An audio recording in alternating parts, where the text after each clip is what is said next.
All right. Let's talk about the cannabis stocks. All finding some bids today, thanks you, Canopy Growth.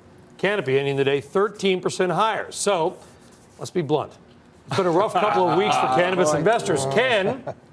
Tim, is this kind of a turn for this very volatile sector? Well, just to be clear, if Canopy Growth has actually outperformed the S&P by about 3% since the middle of October. So is the sector put in a bottom? I don't know. Are valuations really exciting? Not really. Is the top-down trade that people were looking to buy in terms of the addressable market for the whole sector? Yeah, it's actually, I think the macro is better than expected. Canopy Growth today told you their gross margins were significantly better. They told you that actually they beat on the revenue side. It's not just their core cannabis business, but ancillary and even some lifestyle brands that they're building out. The bottom line here is you've got a senior management team that's come over from Constellation Brands, is now at the helm at this company with $2.3 billion in cash, and they're talking about certainly discipline from an asset allocation perspective, but also in terms of capacity of their business and actually bringing things more in line. Great news for them. Great news for the sector, and I do think this is a stock, to be clear, it's the largest position of my fund.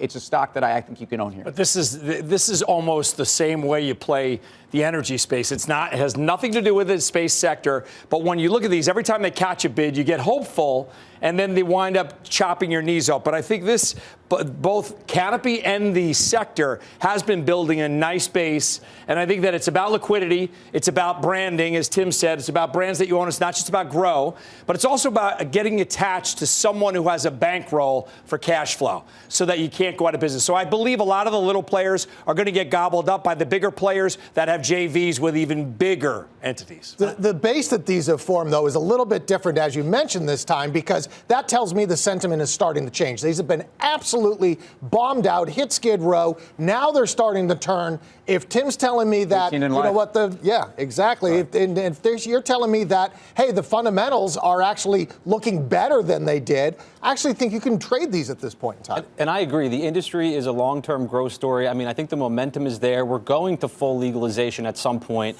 I mean, I think it just has to happen. The problem is this early on in an industry's life cycle, I think it can be difficult to pick the right horses. You saw it in the dot-com bubble. I think you see it now. I do like talking about the path to profitability, the rationalizing the investments with the size of the market and the growth that they're seeing. So I think as the industry matures, these companies are understanding the economics better. I think that will be good for the overall volatility. I prefer to play it with a name like Constellation, where they have a big bet, but it's a strong business outside of that as well. I mean, is this, Tim, just quickly, is this sort of a maturing segment, or is it really still just kind of the youth gone wild? No, the balance sheet rationalization that's been forced upon the sector because there is no new capital and there are no institutions has been good for the sector because capacity to nowhere. Forget about asset valuations. Look at free cash flow. Look at profitability. We're starting to see that. We could talk for a long time. I'll simply say the top-down story is very, very good for the sector. Find good operators. Do your work on the names.